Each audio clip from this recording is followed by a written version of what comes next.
القاسم محمد اللهم صل على محمد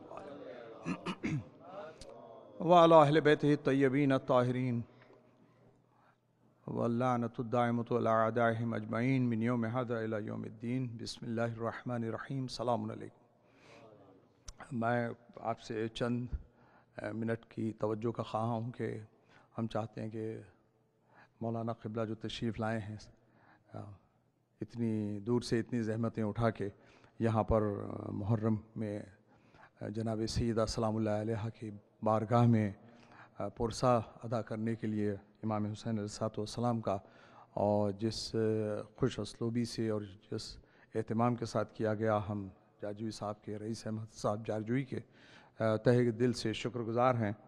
اور اللہ تعالیٰ آپ کی توفیقات میں اضافہ فرمائے، آپ کو اور آپ کے خاندان والوں کو سب کو اپنے حفظ و امان میں رکھے اور خاص طور پر یہ خدمت کو قبول فرمائے اور وقت کے امام مہدی المنتظر علیہ السلام صلی اللہ علیہ محمد ہم سب سے جو خدمت ہم نے کرنے کی کوشش کی اس کو قبول کرے. جو یہاں کے والنٹیئرز ہیں، جو خدمت گزار ہیں، جو مرثیہ و ماتم اور ہر چیز میں حصہ لیتے رہیں، خدایا ان سب کی صحت و عافیت اللہ تعالیٰ کی ضمانت میں ہو. اور خاص طور پر ہم مزید مولانا سے خواہش مند ہیں کہ وہ اسی طریقے سے ہمارے لیے جب بھی موقع ملا تشریف لاتے رہیں اور ہم لوگ شکریہ ادا کرتے رہیں گے آپ لوگوں کا اور خاص طور پر آپ کی اس تشریف آوری کا اور خدمت کا. خدا آپ کو اور اس کا صلہ عطا فرمائے اور صحت و عافیت سے رکھے اور جہاں بھی آپ جاتے آتے رہتے ہیں، سفر کرتے ہیں، ہر جگہ حفاظت ہو. اور خاص طور پر اس وقت جو پاکستان کے حالات تھے اس سلسلے میں بھی جو مومنین وہاں پر عزاداری میں مصروف ہیں، خدایا ان سب کی حفاظت فرمائے. اور جو مجروح ہیں، جو لوگ مشکل میں ہیں، خدایا ان کی مشکلات کو آسان فرمائے، ان کو صحت کامل عاجلہ عطا فرمائے. اور جہاں جہاں مومنین عزاداری میں ہیں میرے مالک و معبود، تو جو تیری عزت کا واسطہ کہ ان سب کی حفاظت فرمائے اور ہماری اس خدمت کو قبول فرمائے اور تعجیل فرمائے ظہور میں قائم آل محمد علیہ السلام کے. اللہم صلی علی محمد و آل محمد.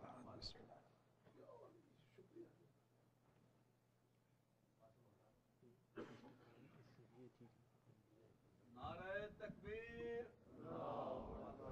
نعرہ رسالت، نعرہ حیدری، بآواز بلند تر صلوات.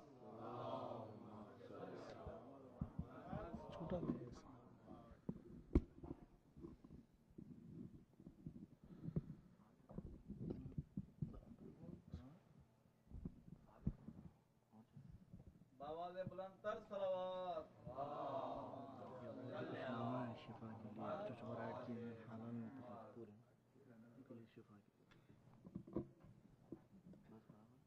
برابر نہیں ہے یہ، اس کو تھوڑا اور چھوٹا کر لیں. یہ بلکہ چھوٹا کرنے کے بجائے اسے چھوٹا کریں تو اسے اوپر ہو جائے گا. صحیح.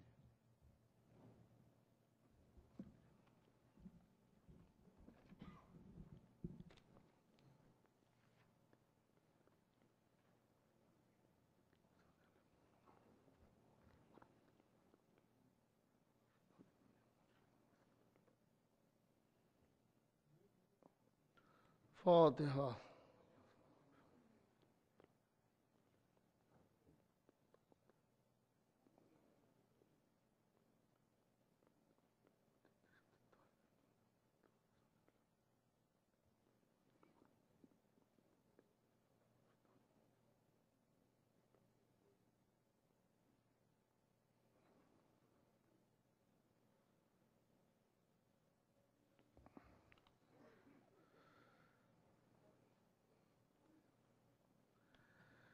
ماشاء اللہ لا حول ولا قوة الا باللہ العلی العظیم.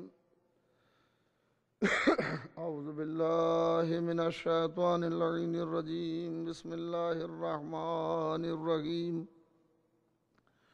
الحمد للہ رب العالمین والصلاة والسلام علی سید الانبیاء والمرسلین سيدنا ونبينا مولانا أبي القاسم محمد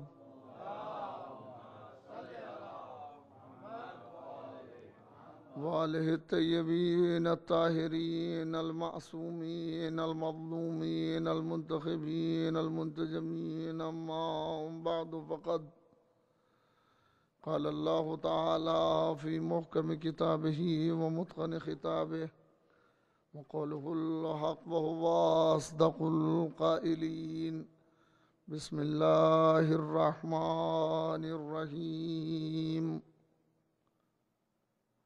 قال إني عبد الله آتاني الكتاب وجعلني النبي. صلوات.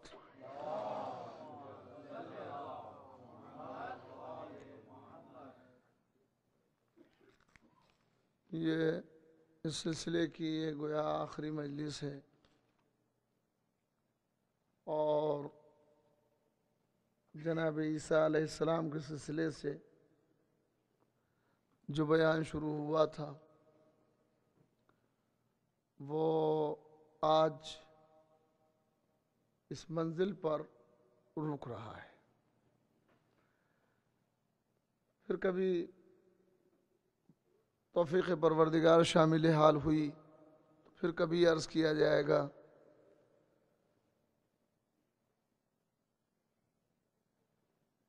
حضرت عیسیٰ علیہ السلام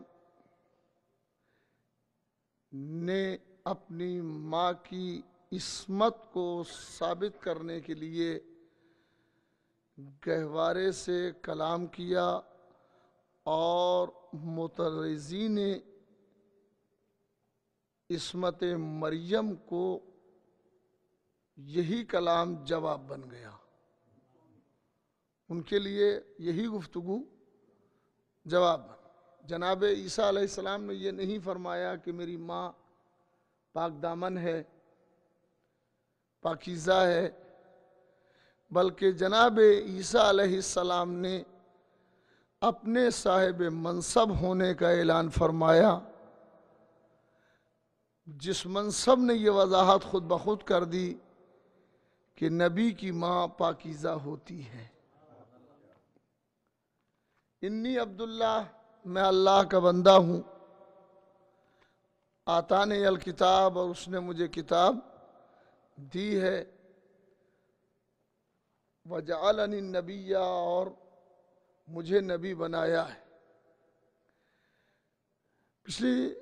پچھلے بیانات میں یہ بات عرض کی گئی تھی کہ حضرت عیسیٰ کو عبد قرار دیا گیا، عبد بنایا، اور عبد خاص بنانے کے بعد اللہ نے انہیں کتاب عطا فرمائی. پھر انہوں نے نبوت کا اعلان کیا. نبوت کے بعد کتاب کا تذکرہ نہیں ہے، بلکہ کتاب کے بعد نبی کا ذکر ہوا ہے. کتاب کے بعد انہوں نے اپنی نبوت کا ذکر فرمایا کہ میں نبی بھی ہوں، مگر پہلے اپنے صاحب کتاب ہونے کا اعلان فرمایا. یہ صاحب کتاب ہونے کے اعلان کے معنی یہ ہیں کہ میں صاحب شریعت نبی ہوں، صاحب شریعت نبی ہوں. جو کتابیں آئی ہیں وہ کتابیں جو ہیں وہ 4 ہیں. زبور ہے، توریت ہے، انجیل ہے، اور قرآن ہے. توریت، زبور، انجیل، قرآن. زبور جو ہے وہ دعائیں ہیں، اس میں دعائیں ہیں، اس میں قانون نہیں بیان ہوئے ہیں بلکہ دعاؤں کا انداز ہے. یہی سبب ہے کہ صحیفہ سجادیہ کو زبور آل محمد کہا جاتا ہے. صلوات پڑھے محمد و آل محمد. فرمایا آپ نے سید سجاد کا جو دعاؤں کا مجموعہ ہے اسے زبور آل محمد کہا جاتا ہے. اس کی ریزننگ ہی یہ ہے کہ زبور دعاؤں پر مشتمل تھی، اس میں قانون نہیں تھا. زبور میں دعائیں تھی، البتہ توریت میں قانون تھا. اور انجیل میں قانون تھا، قرآن میں قانون ہے۔ یہ الگ بات ہے کہ پورا قرآن قانون سے بھرا ہوا نہیں ہے، قانون کی کچھ آیتیں ہیں، ایک حصہ ہے جو قانون سے بیان کیا گیا ہے، ایک حصہ ہے جو مدح اہل بیت میں بیان کیا گیا ہے، ایک حصہ ہے جو دشمنان آل محمد کی مذمت میں بیان کیا گیا ہے، ایک حصہ ہے جو تاریخ بیان کی گئی ہے، جس میں گویا قرآن کو اللہ نے کچھ پارٹس، کچھ حصوں میں بانٹا ہے، کچھ حصوں میں بانٹا ہے، مگر یہ بات طے ہے کہ اللہ نے قانون اس میں بیان فرمایا قرآن میں، اور اتنا اور مکمل قانون بیان فرما دیا کہ صبح قیامت تک یہی قانون کافی ہے، اس کے علاوہ کسی قانون کی ضرورت نہیں ہے۔ حضرت موسیٰ علیہ السلام کے زمانے میں جو قانون تھا وہ بے شک قانون تھا، مگر وہ قانون اس وقت تک کے لیے کافی تھا، قیامت تک کے لیے کافی نہیں ہے۔ عیسیٰ علیہ السلام کے زمانے میں جو قانون تھا وہ اس وقت تک کے لیے کافی تھا، مگر قیامت تک کے لیے کافی نہیں تھا۔ اللہ نے قرآن کو جو نازل کیا ہے وہ ایسا قانون بنا کے نازل کیا ہے کہ صبح قیامت تک قانون باقی رہے گا، صبح قیامت تک قانون باقی رہے گا۔ اور بچوں کے لیے خاص بات یہ ہے کہ کبھی یہ نہ سمجھا جائے کہ یہ 1400 برس پرانی کتاب آج کی ضرورتوں کو پورا نہیں کر رہی ہے۔ یہ سوال کبھی کبھی ایجوکیٹ کرتے ہوئے بچوں کو یہ بات ان کے ذہنوں میں ڈالی جاتی ہے۔ ایک صلوات پڑھے محمد و آل محمد پر۔ آئیے ایک دعا بھی ابھی کرا دیتے ہیں۔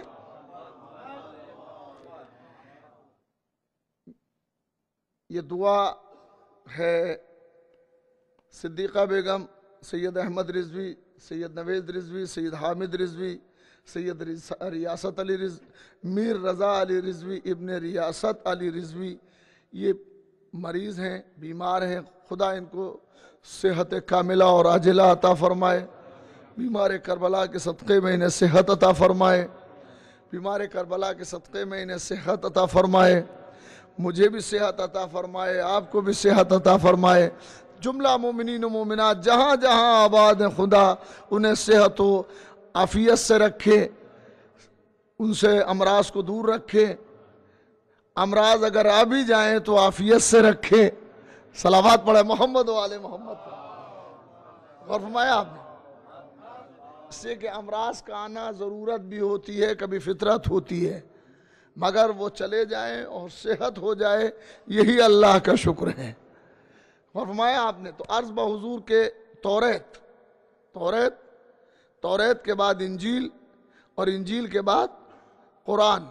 توریت میں قانون ہے مگر صبح قیامت تک رہنے والا قانون نہیں ہے، انجیل میں قانون ہے مگر صبح قیامت تک رہنے والا قانون نہیں ہے، قرآن میں جو قانون بیان کیا گیا وہ صبح قیامت تک رہنے والا قانون ہے۔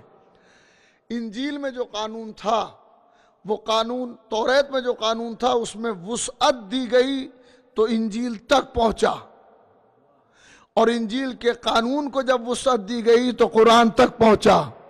اب قرآن پہ آنے کے بعد قانون مکمل ہو گیا، اس لیے کہ انسانیت مکمل ہو چکی تھی، اب اسے مزید کسی قانون کی ضرورت نہیں تھی، وہی قانون۔ تو میں عرض کر رہا تھا کہ یہ ایسا قانون جو 1400 برس پہلے نازل ہوا تھا، بچوں کے ذہن میں، یونیورسٹیز میں، کالجز میں، لیکچرز میں یہ بات ڈالی جاتی ہے کہ یہ قانون 1400 برس پہلے اترا تھا، یہ قرآن 1400 برس پہلے نازل ہوا تھا، آج کی ضرورتوں کو پورا نہیں کرتا، آج کی ضرورتیں کچھ اور ہیں اور کل کی ضرورتیں کچھ اور ہوں گی، لہٰذا اس میں کچھ ہر دور میں تبدیلی تھوڑی بہت ہوتے رہنا چاہیے۔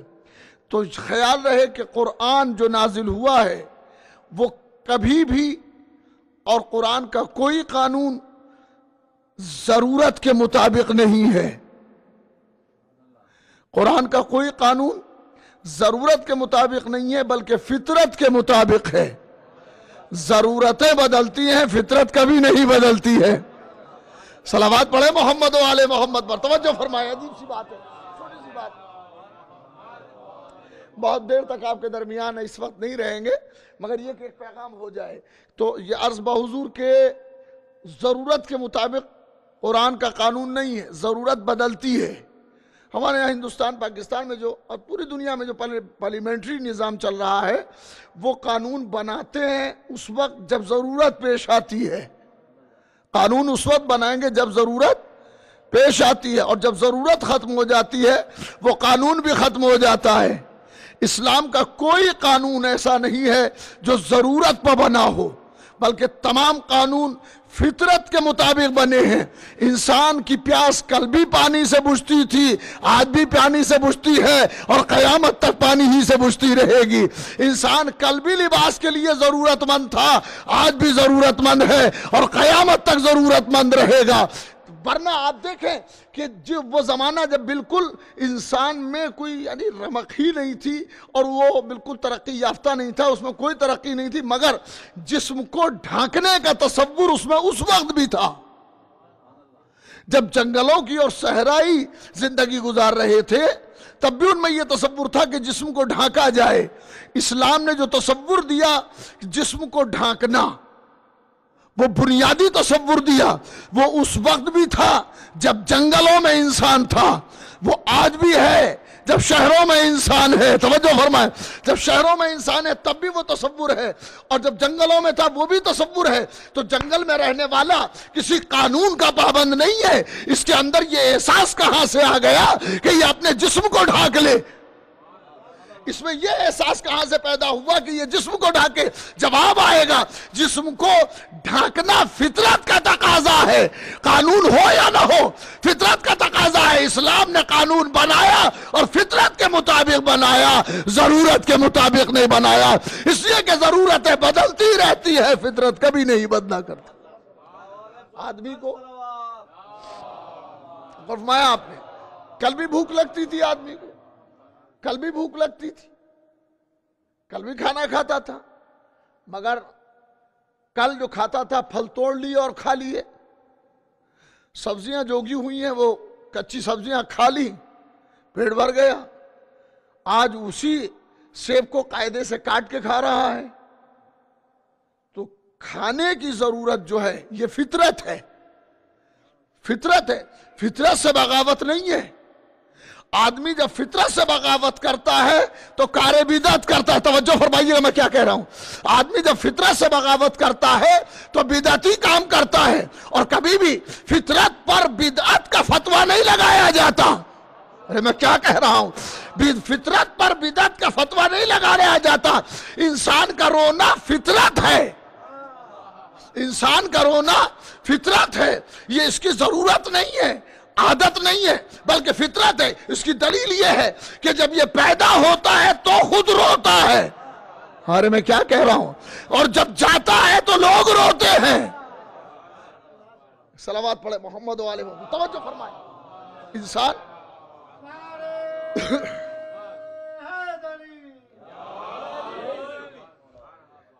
آتا ہے، روتا ہے۔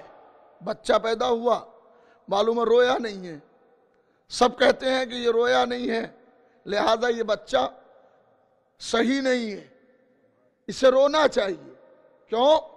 اس لیے کہ رونا بچے کی فطرت ہے، بچے کی فطرت ہے رونا۔ یہ رویا کیوں نہیں ہے؟ اس کے معنی ہے کہ رونا فطرت بشر ہے، فطرت بشر ہے رونا، ہنسنا فطرت نہیں ہے۔ رونا فطرت بشر ہے۔ ہنسنے والوں پہ لوگ تانے کستے ہیں، طنزیہ جملے پھینکتے ہیں ہنسنے والوں پر، رونے والوں سے ہمدردی ہوتی ہے۔ رونے والوں سے پوچھا جاتا ہے کیوں رو رہے ہو، ہنسنے والے سے نہیں پوچھا جاتا کیوں ہنس رہے ہو، اس سے کہ رونا فطرت کی ضرورت بھی ہے اور فطرت کا تقاضا بھی ہے۔ بچہ روتا ہے، یہ فطرت ہے۔ تو اسلام کے جتنے قوانین ہیں وہ سب کے سب فطرت کے مطابق۔ اب جو اسلام نے قانون بنایا تو قانون کو مکمل قرآن میں، مکمل طور پر قرآن میں رکھ دیا اور سمو دیا قرآن میں۔ مگر اس قانون کو بتائے گا کون، سمجھائے گا کون، کون ہوگا جو قانون بشر تک پہنچائے گا، انسانوں تک پہنچائے گا؟ یہ ایک مشکل مرحلہ تھا۔ لہذا قرآن کو اللہ نے ناسمجھوں کے ہاتھ میں نہیں دیا، بلکہ قرآن کے محافظ یا قرآن کے سمجھانے والے اس نے وہیں سے دیے جہاں سے قرآن دیا. ارے صلوات تو پڑھے محمد و آل محمد میں، وہیں سے دیے.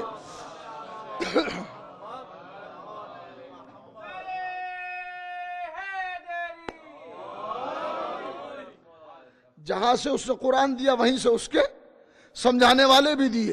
تو ایک حصہ قرآن کا ان لوگوں کی تعریف میں ہے جو اس کے سمجھانے والے ہیں، ان کا تذکرہ ہے.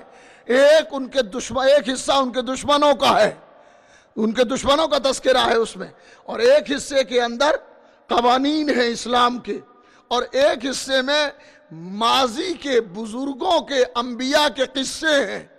جبکہ ان قصوں سے ہمیں کیا مطلب ہے؟ نہیں، غور کریں. ان قصوں سے، حضرت موسیٰ کے قصے سے ہمیں کیا لینا؟ ہم امت موسیٰ نہیں ہیں، ہم امت محمدیہ ہیں. جناب عیسیٰ کے قصے سے ہمیں کیا مطلب ہے، کیا سروکار ہے؟ مگر ہماری ذمہ داری ہے کہ ہم قرآن میں اس واقعے کو پڑھیں. اور کمال یہ ہے کہ اللہ نے صرف ایک بار ذکر کر کے نہیں چھوڑ دیا، بلکہ بار بار قصوں کو دہرایا، بار بار قصوں کو دہرایا. یہ مولوی کو یہ پسند نہیں ہے کہ بار بار ذکر علی ہو، بار بار خیبر کو دہرایا جائے. کہ یہ تو فرسودہ روایت ہے، یہ تاریخ کا حصہ بن گئی، اب یہ پڑھنے کی ضرورت نہیں ہے. قرآن نے ماضی کے قصوں کو، انبیاء کے قصوں کو دوہرا کے سنت قائم کر دی کہ جن قصوں سے زندگی پیدا ہوتی ہو.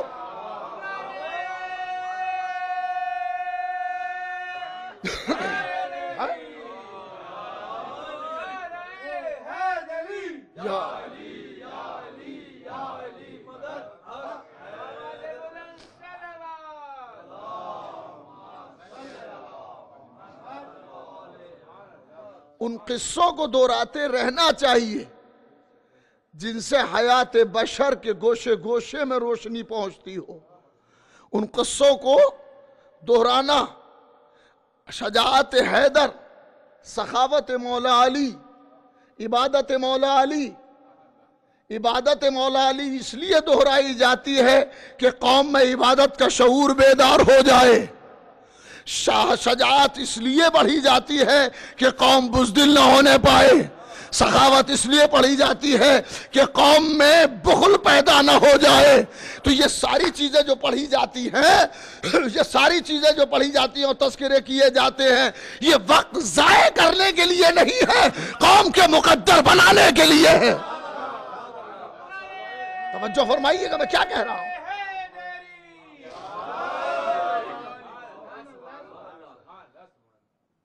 اور ایک بات کہیں، قرآن قانون کی کتاب ہے ہم مسلمانوں کی. جن واقعوں سے یا جن نبیوں سے ان کی شریعت پہ ہمیں عمل نہیں کرنا ہے، ہم ان کے واقعات تو پڑھتے ہیں. ارے میں کیا کہہ رہا ہوں؟ جن نبیوں کی شریعت پر ہمیں عمل نہیں کرنا ہے، ان نبیوں کے واقعات تو پڑھتے ہیں، اور اس ولی کے واقعات پڑھنے کو تیار نہیں ہے جس نے شریعت کو قائم کیا تھا. صلوات پڑھیں یا علی یا علی.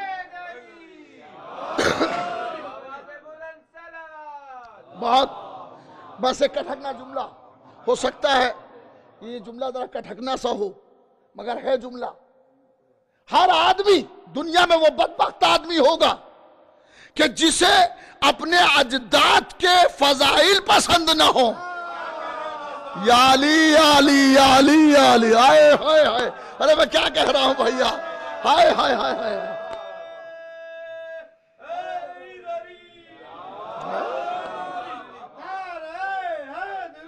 یا علی.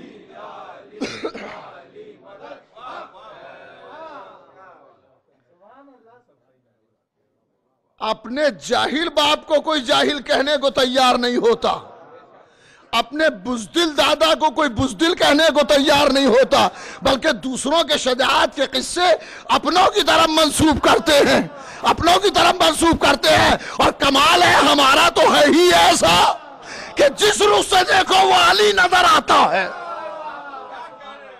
اور یہ بھی علی کا کمال ہے، یہ بھی علی کا کمال ہے کہ خود بھی علی اور اپنے بعد جو قافلہ چھوڑا وہ بھی علی. ہائے ہائے، ارے میں کیا کہہ رہا ہوں. صلوات پڑھے محمد و آل محمد پر. توجہ فرمائیں. اور کوئی یہ نہ کہے کہ میں نصیری بنا رہا ہوں. نصیری نہیں بنا رہا ہوں، اس علی کے فضائل پڑھ رہا ہوں جس علی کے فضائل محمد مصطفیٰ پڑھتے تھے، اور یہ سمجھ کے پڑھ رہا ہوں کہ یہ سنت مصطفی ہے جو میں ادا کر رہا ہوں. یہ سنت ہے. ارے توجہ فرمائے. صلوات پڑھے محمد و آل محمد. توجہ فرمایا. یا علی.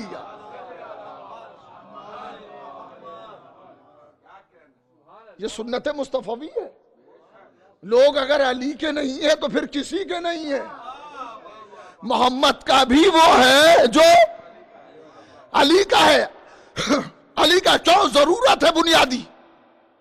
بنیادی ضرورت ہے. دو حدیثیں آپ کے سامنے، بہت مشہور حدیثیں ہیں، دو پڑھوں گا بس. حالانکہ ایک کا جو گروپ شروع ہوتا ہے حدیث کا وہ 12 پہ جا کے ختم ہوتا ہے، اور حدیث دوسرے قسم کی حدیثیں جو ہے اس کا گروپ جو شروع ہوتا ہے تو وہ 3 پہ جا کے ختم ہوتا ہے. وہ 3 حدیثیں ہیں، وہ 12 حدیثیں ہیں. اور سنی علماء نے لکھا ہے. صلوات پڑھے محمد.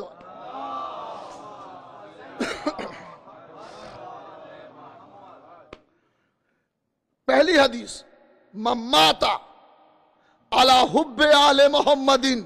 ہاں ہائے ہائے ہائے.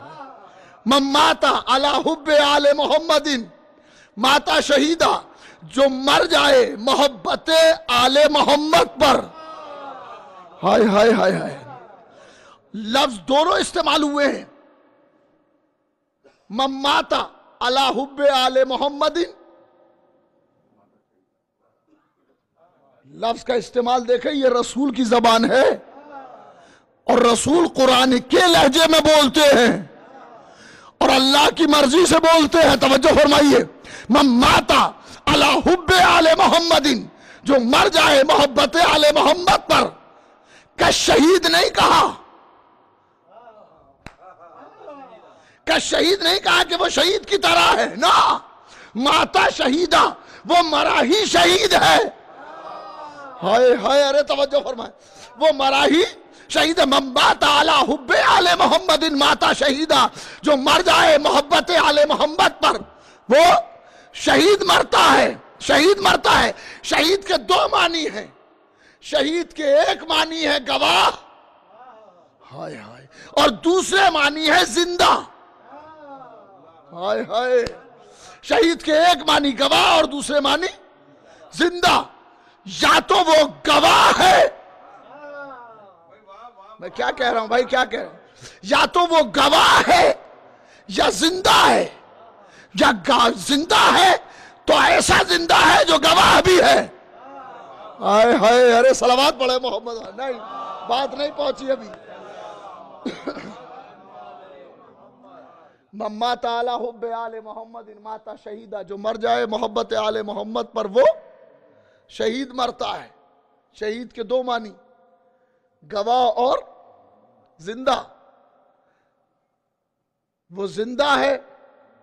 حدیث نے ثابت کیا کہ محبت آل محمد پہ مرنے والا مرتا نہیں ہے. اور اگر گواہ کے معنی میں لیا جائے تو ہم سے سب کو ڈرنا چاہیے. ہم کسی کی بھی گواہی دے سکتے ہیں. ارے میں کیا کہہ رہا ہوں بھائی. صلوات پڑھے محمد و آل محمد پر. توجہ فرمائے. بس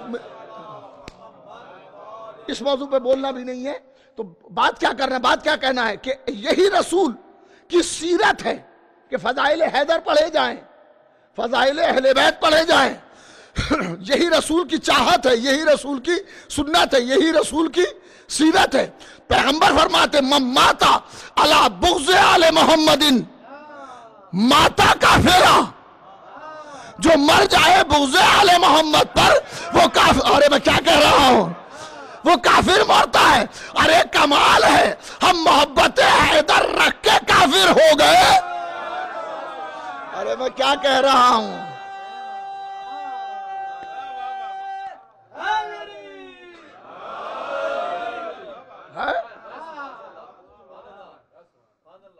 من مات علی حب آل محمد ماتا مات علی بغض آل محمد، جو بغض آل محمد پہ مر جائے،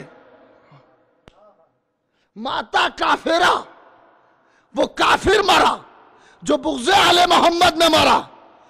ہم نے عرض کیا، ہم نے ابھی یہ عرض کیا کہ ہم الحمدللہ ہم پہ الزام ہی یہ ہے نا کہ ہم محبان حیدر کرار ہیں، اسی لیے تو کافر کہا جاتا ہے کہ محب حیدر ہیں۔ ارے نہیں، غور نہیں کیا آپ نے؟ یعنی جھوٹ کا اتنا پروپیگنڈا کر دیا جائے کہ سچ دب جائے، مگر کمال یہ ہے کہ ہماری مجبوری ہے کہ ہم محب آل محمد ہیں، اور ان کی مجبوری ہے کہ وہ قتل ہی اس لیے کرتے ہیں کہ محب آل محمد ہیں، اور محب آل محمد ہونا ہی ہمارے باب فضیلت کے لیے کافی ہے۔ ہمیں کسی فضیلت کی ضرورت نہیں ہے، کتاب محبت حیدر پڑھ رہے ہیں، یہی بڑی فضیلت ہے۔ صلوات پڑھے محمد و آل محمد پر۔ ہم باتا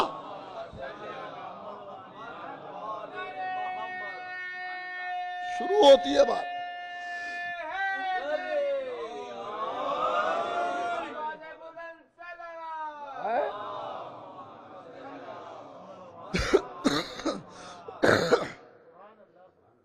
حیدر کرار کی محبت خدا نے عطا فرمائی ہے، یہی بڑا شرف ہے۔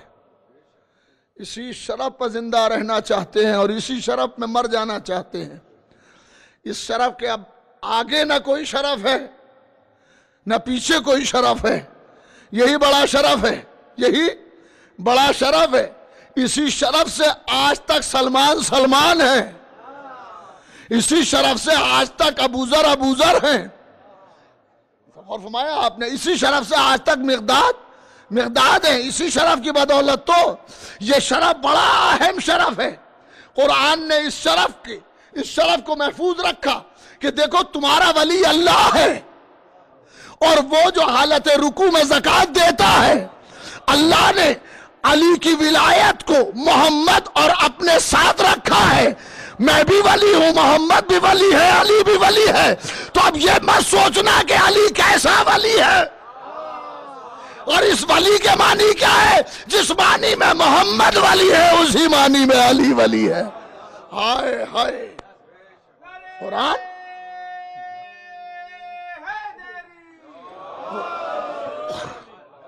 قرآن سے بہتر تو کوئی سبق نہیں ہے، قرآن سے بہتر کوئی درس نہیں ہے۔ قرآن عالمین کے لیے ایک درس بن کے آیا ہے، اور قرآن میں حضرت موسیٰ علیہ السلام، حضرت عیسیٰ علیہ السلام، ان سب کے واقعات قرآن میں اللہ نے درج فرمائے تاکہ لوگ پڑھتے رہیں، عصمت سے قریب ہوتے رہیں، عصمت سے قریب ہوتے رہیں کہ یہ کچھ بھی کر سکتے ہیں۔ عیسیٰ علیہ السلام، ان کے اصحاب حواریین جناب عیسیٰ،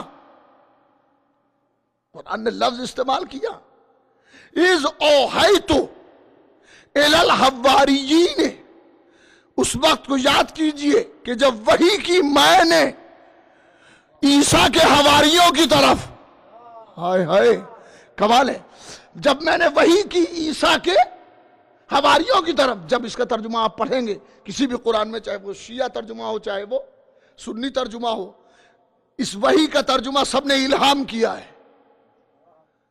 سب الہامی ترجمہ کرتے ہیں۔ بھائی الہام تو خود عربی ہے، اوحیتو میں نے وحی کی، الہام فَأَلْهَمَهَا فُجُورَهَا وَتَقْوَاهَا، الہمہا پس اللہ نے الہام کیا نفس کے اوپر جو کچھ نفس کے لیے اچھائیاں ہیں اور برائیاں ہیں وہ الہام کر دیا۔ تو اب اس کے معنی یہ ہے کہ الہام وحی کے برابر نہیں ہے، وحی الگ ہے، الہام الگ ہے۔ اگر الہام وحی کے معنی کو پورا کرتا تو محمد پہ وحی نہ ہوتی، الہام ہی ہوتا۔ الہام کم درجہ ہے وحی کے مقابلے میں، مگر لفظ استعمال فرمایا وَأَوْحَيْتُ إِلَى الْحَوَارِيِّينَ، ہم نے حواریین عیسیٰ کی طرف وحی کی۔ کمال ہے مسلمان قرآن پڑھ کے حوارین عیسیٰ پر تو وحی کا قائل ہے، آل محمد پہ وحی کا قائل نہیں۔ صلوات پڑھے محمد و آل محمد پر۔ اور آگے بڑھتی ہے بات، یہ پوری ایک تفصیل ہے اس کی، پھر کبھی انشاءاللہ۔ تو حوارین جناب عیسیٰ اس اوحیت الی الحواری، ہم نے جب میں نے جب وحی کی حوارین عیسیٰ کی طرف کہ تم مجھ پر ایمان لاؤ اور میرے رسولوں پر، میرے رسول پر ایمان لاؤ، کہنے لگے، فوراً انہوں نے کہا واشہد باننا مسلمون، پروردگار تو گواہ رہنا کہ ہم تیرے فرما بردار ہیں، ہم ان پر ایمان لے آئے۔ توجہ فرمائے۔ اور اس کے بعد قرآن نے پھر ایک چیز اور نقل کی، قال الحوارین، حواریوں نے جناب عیسیٰ علیہ السلام نے کہا، هل یستطیع ربک ان ینزل علینا مائدۃ من السماء، اے عیسیٰ کیا تمہارا رب اس پر قدرت رکھتا ہے کہ وہ ہم پر آسمان سے دسترخوان نازل فرما دے؟ اے صلوات پڑھے محمد والے۔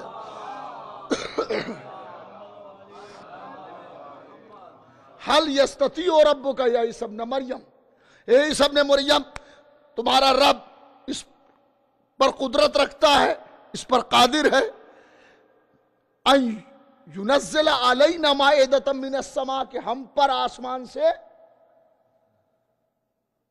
قالت اتقوا اللہ ان کنتم مؤمنین، اگر تم مومن ہو تو اللہ سے ڈرو، اگر تم مومن ہو تو اللہ سے ڈرو۔ ایک صلوات پڑھے محمد و آل محمد پر۔ اگر تم مومن ہو تو اللہ سے ڈرو۔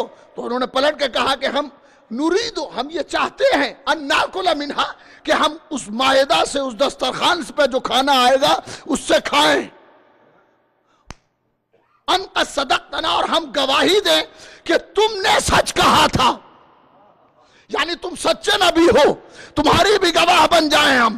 توجہ فرمایا، وَنَكُونَ، اور ہم گواہ نَكُونَ مِنَ الشَّاهِدِينَ، اور ہم گواہی دینے والوں میں سے ہو جائیں، ہم گواہی دینے والوں میں سے ہو جائیں۔ تمہارا رب ہم پہ آسمان سے مائدہ نازل کر سکتا ہے؟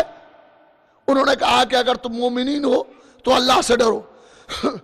انہوں نے کہا کہ ہمارا مقصد یہ ہے کہ ہم اس سے کھائیں اور کھا کر کے اس بات کی تصدیق کر دیں کہ آپ نے ہم سے سچ کہا تھا، اور ہم اس کے گواہ بن جائیں کہ ہم پر آسمان سے مائدہ نازل کیا گیا۔ ہم پر مائدہ کہتے ہیں دسترخوان کو، ہم پر دسترخوان نازل ہوا۔ اللہم ربنا انزل علینا، تو جناب عیسیٰ نے آسمان کی طرف ہاتھ اٹھائے اور دعا کی، قالا، فرمایا، عرض کی، اللہم ربنا انزل علینا مائدۃ من السماء تکون لنا عیدا لأولنا وآخرنا وآیتا منک وارزقنا وانت خیر الرازقین۔ جناب عیسیٰ نے ہاتھ اٹھا کے کہا، پروردگار اے میرے رب، انزل علینا مائدۃ من السماء، ہم پر آسمان سے مائدہ نازل فرما، ہم پر آسمان سے مائدہ نازل فرما جو ہمارے اولین و آخرین کے لیے عید کا دن بھی ہو جائے، اور یہ دسترخوان تیری طرف سے تیری ایک نشانی بن جائے۔ عیداً لأولنا و آخرنا، ہمارے اول اور آخر کے لیے عید بنے، وآیتا منک، اور تیری ایک نشانی ہو، وارزقنا وانت خیر الرازقین، اور ہم کو رزق عطا فرما کہ تو بہترین رزق عطا کرنے والا ہے۔ توجہ ہے آپ کی؟ ہم پر آسمان سے نازل فرما، دسترخوان نازل فرما۔ جناب حواریین نے، جناب عیسیٰ نے دسترخوان نازل کرنے کے لیے کہا، اور ادھر سے آواز آئی، انی منزلھا، میں دسترخوان کو نازل کر رہا ہوں، لیکن خیال رکھنا کہ اگر اس کے بعد کسی نے کفر کیا، وَمَن یکفر من بعد، جو اس کے بعد بھی کفر اختیار کرے، لا اعذبہ، تو میں اسے یقیناً عذاب دوں گا، لا اعذبہ احدا من العالمین، کہ عالم میں کسی کو ایسا عذاب نہ دیا ہوگا۔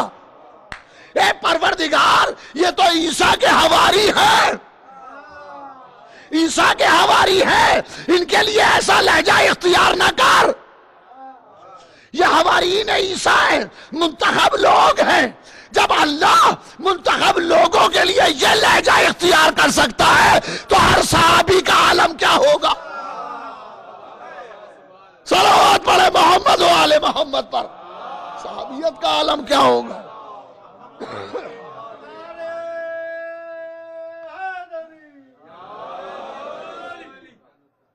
روز اول غالباً یہیں سے گفتگو شروع ہوئی تھی، پہلی مجلس محرم کی جو شروع ہوئی تھی وہ یہیں سے شروع ہوئی تھی شاید۔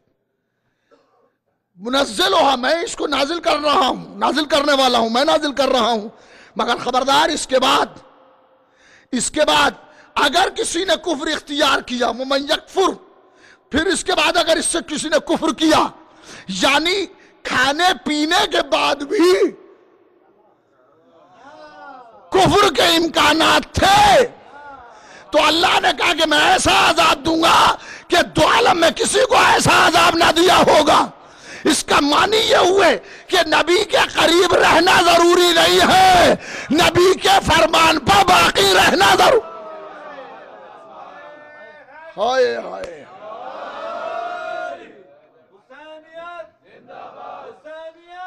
منزلها، دشمنان اہل بیت پہ لعنت، آواز بلندتر صلوات۔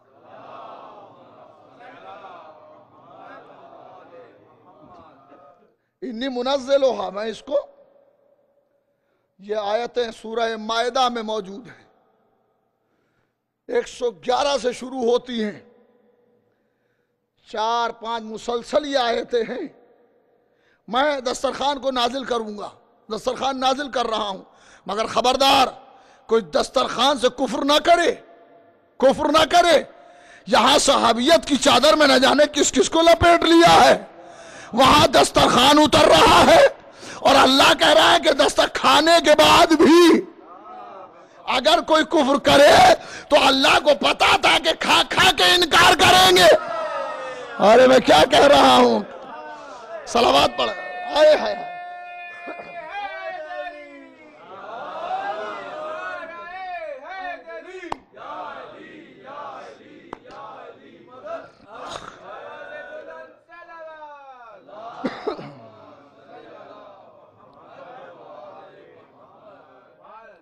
آسمان سے دسترخوان نازل ہوا، کس کی دعا پر؟ حضرت عیسیٰ علیہ السلام کی دعا پر۔ اللہم، پوری مکمل لفظیں ہیں، اللہم، اے خدایا، ربنا، ہمارے رب، ہمارے پروردگار، انزل، نازل کر، علینا، ہمارے اوپر، مائدتن، کوئی دسترخوان، من السماء، آسمان سے، تکونو لنا، کہ جو ہو جائے ہمارے لیے، لأولنا و آخرنا، ہمارے اول کے لیے بھی اور آخر کے لیے بھی، عیدن، عید کا دن، وآیتم منک، اور تیری طرف سے ایک آیت، ورزقنا، اور ہمیں رزق عطا فرما، رزق دے ہمیں، وانت خیر الرازقین، اور تو رزق دینے والوں میں بہترین رزق دینے والا ہے۔ ارے نہیں، غور نہیں کیا آپ نے، ترجمے ہی میں بہت کچھ چھپا ہوا ہے، لفظوں میں ہے تو ترجمہ بھی ویسا ہی ہوگا، وانت خیر الرازقین، تو رزق دینے والوں میں بہترین رزق دینے والا ہے۔ اس کے معنی ہے رزق دینے والے کچھ اور بھی ہے۔ ہائے ہائے، صلوات پڑھے محمد و آل محمد۔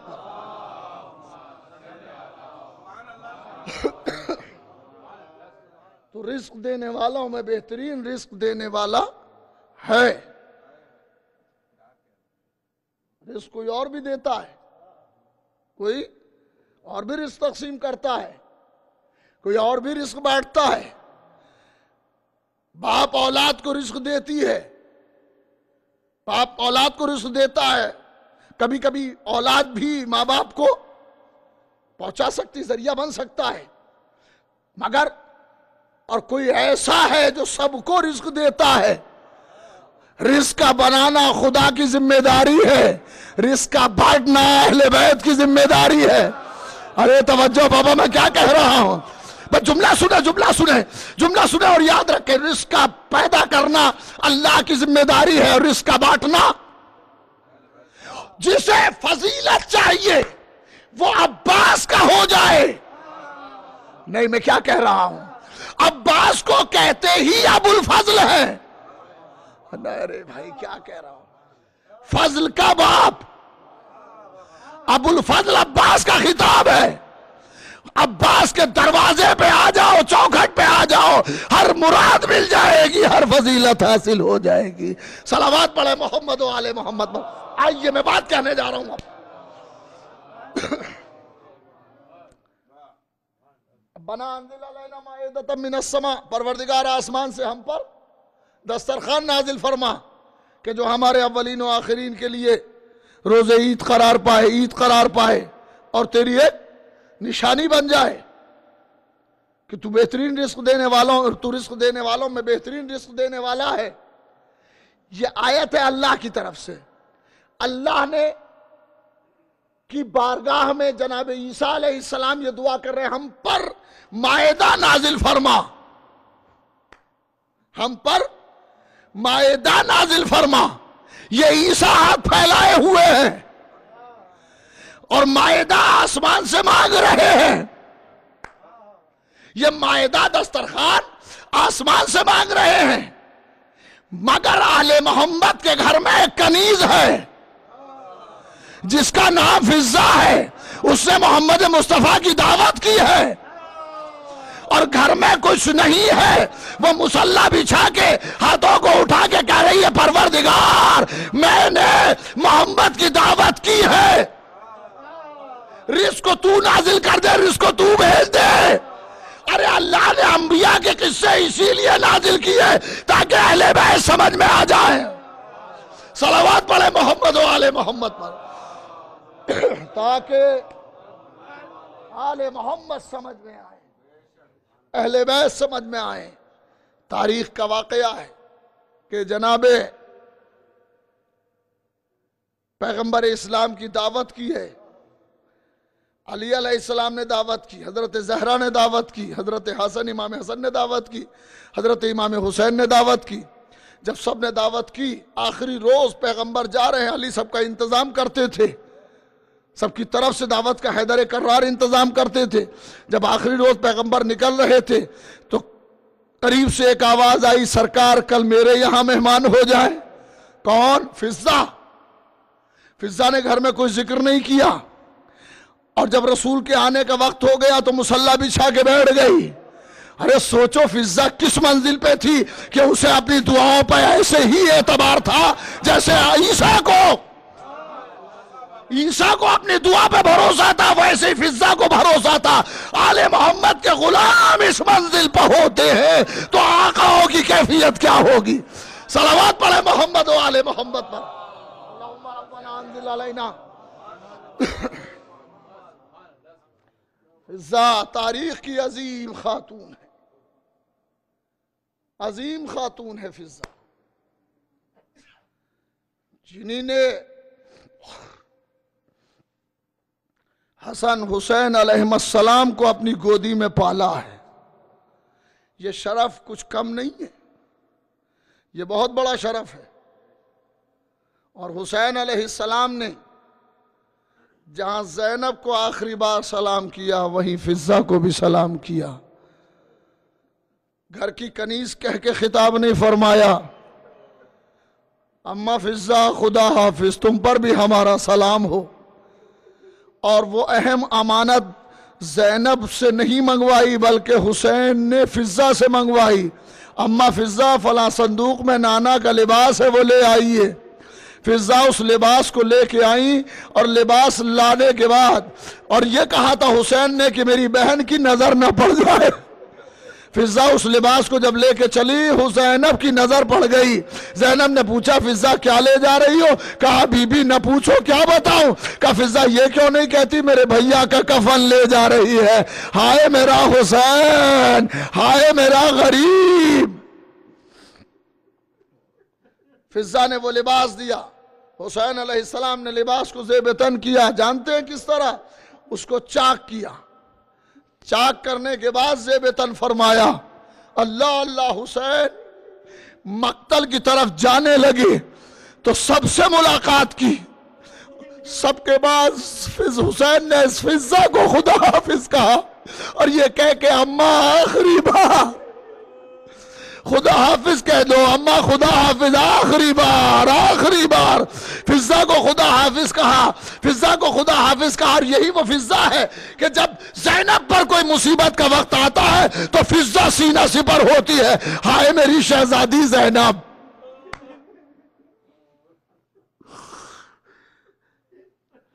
زینب قافلے کو لے کے کوفہ جا رہی ہے، آواز دیتی ہے اماں فضہ آؤ میں سوار کر دوں۔ فضہ نے ہاتھوں کو جوڑ کے کہا زینب یہ کیسے ہو سکتا ہے، میں نے تجھے گودوں میں کھلایا ہے، اے زینب آ سوار ہو جا، فضہ تجھے سوار کر دے۔ زینب ایک مرتبہ حسرت سے فضہ کو دیکھتی ہے، اماں یہ میرے امتحان کا وقت ہے، آج میرا عباس نہیں ہے، میرا اکبر نہیں ہے، میرا قاسم نہیں ہے، ہائے گھر لٹ گیا، آج زینب سوار کرے گی۔ زینب نے فضہ کو سوار کیا اور فرات کی طرح رخ کر کے کہا اے غیرت دار بھیا، اے میرے غیرت دار عباس۔ اماں فضہ بھی سوار ہو گئی، زینب اکیلی رہ گئی۔ عزادارو رخصت ہو کے زینب کربلا سے چلی ہے، ہر لاشے کو سلام کیا، اور بعض روایتیں کہتی ہیں کہ ہر لاشے پہ بیبیاں گری۔ زینب حسین کے لاشے پہ گری، گر کے کہتی ہے بھیا اب زینب جا رہی ہے۔ زینب کوفے کی طرف روانہ ہوئی، سکینہ ساتھ ہے، فضہ ساتھ ہے، پورا قافلہ ساتھ ہے۔ سکینہ کی پیاس بھڑک رہی ہے۔ عزاداروں میں ایک بات کہہ رہا ہوں اور اس بات کو کبھی سوچئے گا، بستر پہ لیٹ کے سوچئے گا کہ حسین اور تمام شہدائے کربلا کی پیاس شہادت کے خنجر سے بجھ گئی۔ خنجر نے شہادت کے بعد تمام سب کی پیاس بجھ گئی، مگر زینب کی پیاس کب بجھی، مگر سکینہ کو پانی کب ملا، اس کے لیے کوئی تاریخ نہیں کہتی، بلکہ تاریخ کہتی ہے کہ جب سکینہ کوفے میں آئی تو اونٹ پہ ہے، کہتی ہے پھوپھی اماں کوئی پانی دے دیتا۔ سکینہ ہائے پیاس، ہائے پیاس، پانی کے لیے تڑپ رہی ہے تو ایک بی بی کھڑی ہوئی ہے، منظر دیکھ رہی ہے۔ دیکھتے ہوئے اس نے منظر کو دیکھا، قافلے کو دیکھا اور رکا، اور اس کے بعد پلٹتی ہے، اور پلٹنے کے بعد اپنی ملکہ کے پاس جاتی ہے، بی بی ہمارے شہر میں کچھ قیدی آئے ہیں جن کے بچے پانی کر رہے ہیں۔ ملکہ نے کھانا دیا اور پانی دیا کہ جا یہ پانی اور کھانا لے جا کے ان قیدیوں کو کھلا دے۔ یہ بی بی یہ کسی کی کنیز ہے، یہ کنیز کھانا اور پانی لے کے آئی اور لا کے جناب زینب کو دیتے ہوئے کہتی ہے بی بی سب سے پہلے اس بچی کو پلا دو۔ بس جناب زینب تڑپی اور تڑپنے کے بعد ایک جملہ فرمایا زینب کبریٰ نے، ارے یہ کھانا کہاں سے لائی ہے؟ کہا میری ملکہ نے بھیجا ہے۔ وہ بی بی فرماتی ہے جا اس سے کہہ دے کہ ہم پہ صدقہ حرام ہے، ہم صدقے کا کھانا کبھی نہیں کھاتے، ہم پہ صدقہ حرام ہے۔ وہ آئی اور آنے کے بعد اپنی ملکہ سے کہا بی بی وہ تو عجیب بات کہہ رہی ہے، بچے اتنے بھوکے ہیں مگر وہ کہہ رہی ہے کہ ہم پہ صدقہ حرام ہے، ہم صدقہ نہیں کھائیں گے۔ تو اسے سر اٹھایا اور سر اٹھا کے کہا کیا کہا؟ وہ صدقہ نہیں کھاتے تو ہے کون؟ اور آسمان کی طرف دیکھ کے کہا پروردگار خیر ہو یا آل محمد کا کنبہ نہ ہو، اس لیے کہ عالم میں انہی پہ صدقہ حرام ہے۔ گھر سے چلی اور آنے کے بعد بی بی کے سامنے کھڑی ہوئی اور آ کے کہتی ہے بی بی یہ کھانا کھا لو۔ جناب زینب نے وہی جملہ فرمایا کہ ہم پہ صدقہ حرام ہے، ہم صدقے کا کبھی نہیں کھاتے. تو اس نے ہاتھوں کو جوڑ کے کہا بی بی گھر کہاں ہے؟ کہاں کی رہنے والی ہو؟ کہا مدینے کے رہنے والے ہیں. کہا بی بی مدینے کے رہنے والی ہو تو یہ صدقے کا مسئلہ بعد میں بتانا، پہلے یہ بتاؤ حسین خیریت سے ہے؟ حسین خیریت سے ہے؟ زینب نے آنے والی کو دیکھا. کیا بات ہے، تو حسین کو جانتی ہے؟ کہا ہاں، کیوں نہیں جانتی، وہ میرا شہزادہ ہے. کہا کیسے جانتی ہے؟ کہا بی بی آج میں بتاتی ہوں آپ کو. میں زینب کے پاس رہتی تھی، میں آل محمد کے یہاں پلی ہوں، میں زہرا کے گھر کی پلی ہوں. بی بی ہوتا ہی ہوا یہ کہ میری شادی ہو گئی اور میں چلی گئی. میں مدینے جب پلٹ کے آئی تو میرا بچہ تھا جو غائب ہو گیا، بچہ مل نہیں رہا تھا.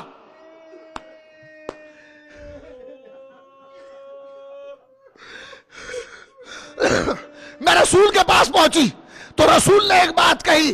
رسول کے پاس رسول کا چھوٹا شہزادہ بیٹھا تھا. رسول نے کہا حسین اس کے لیے دعا کرو، خدا اس کے بچے کو واپس لے آئے. اے بی بی حسین نے دعا کی اور میرا بچہ آ گیا. میں اس دن سے لے کے آج تک، آج کے دن میں سلامتی حسین کی نظر دلاتی ہوں. یہ اسی کا کھانا ہے. بس زینب کا دل تڑپ گیا. اے بی بی آج کے بعد سلامتی حسین کی نظر نہ دلانا. حسین کربلا میں بھوکا پیاسا مارا گیا، میں زینب اسیر ہو گئی. وہ نیزے پا حسین کا سر، ہائے غربت زینب کا سامنا. انا للہ و انا الیہ. الہی بحق من ناجاک و بحق من دعاک فی البر والبحر فصلی علی محمد وآلہ وتفضل علی فقراء المؤمنین والمؤمنات بالغنا والثروہ وعلى مرض المؤمنین والمؤمنات بالشفاء والصحہ وعلى احیاء المؤمنین والمؤمنات باللطف والکرامہ وعلى اموات المؤمنین والمؤمنات بالمغفرة والرحمہ وعلى مسافر المؤمنین والمؤمنات بالرد الى اوطانہم سالمین غانمین بمحمد وآلہ الطاہرین. صلی علی محمد. ماتم حسین.